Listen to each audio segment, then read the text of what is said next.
तर विरोधी नेत्यांसह सत्ताधारी नेत्यांनी देखील धनंजय मुंडेंच्या राजीनाम्याची मागणी केली आहे। यावरून आता खासदार सुप्रिया सुळेंनी भूमिका मांडली आहे। नैतिकतेच्या जोरावर राजीनामा मागितला जात असून संविधानाच्या चौकटीत मागणी केली जाते असंही सुप्रिया सुळेंनी म्हटलंय। तर यालाच चंद्रशेखर बावनकुळेंनी प्रत्युत्तर दिलंय।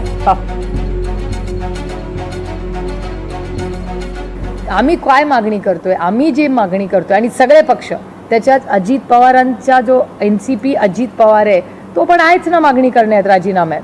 कुठला पक्ष जो राजीनामा मागत नाहीये, म्हणजे त्यांचा स्वतःचा पण पक्ष म्हणतोय राजीनामा द्या आणि राजीनामा मी नैतिकतेवर मागतोय।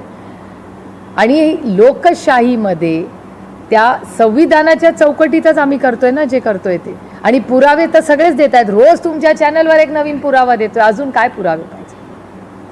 तुम्हाला आठवत असेल अनिल देशमुख साहेब, संजय राऊत साहेब, नवाब भाई आणि भुजबळ साहेब या सगळ्यांना IQ बातम्यांवर अटक झाली होती। वर्ष जेलमध्ये IQ बातम्यांवर गेले होते। इथे तर डॉक्युमेंट आहेत। आणि सत्तेमधले आमदार पण, म्हणजे आम्ही तरी विरोधकात चला आमचा बायस असेल असं तुम्ही म्हणा, म्हणजे बजरंग अप्पांचा असेल, माझा म्हणा, जितेंद्र आव्हाडांचा म्हणा, रोहित पवार म्हणा, आम्ही सगळे विरोधात, शिवसेना असेल, काँग्रेस, चला आम्ही सगळे विरोधात, आम्हाला एका बाजूला ठेवा।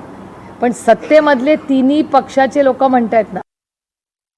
सुप्रियाताईंना माहिती आहे की महाविकास आघाडीच्या काळामध्ये किती राजीनामे झाले, किती मंत्री तुमचे डॅमेज होते।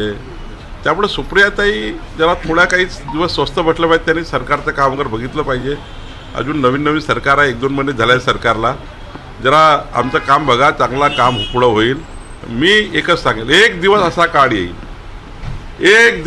काळ येईल जसं गडचिरोलीच्या देवेंद्र फडणवीसजींच्या कार्याचं कौतुक, गडचिरोलीमध्ये देवेंद्रजींनी ज्या पद्धतीने कार्य करतायत, नक्षलवादी कार्यापासून तर विकासाच्या कामापर्यंत, एक दिवस संजय राऊताला जाग आली, त्यांनी आणि सामनाने देवेंद्रचं कौतुक केलं।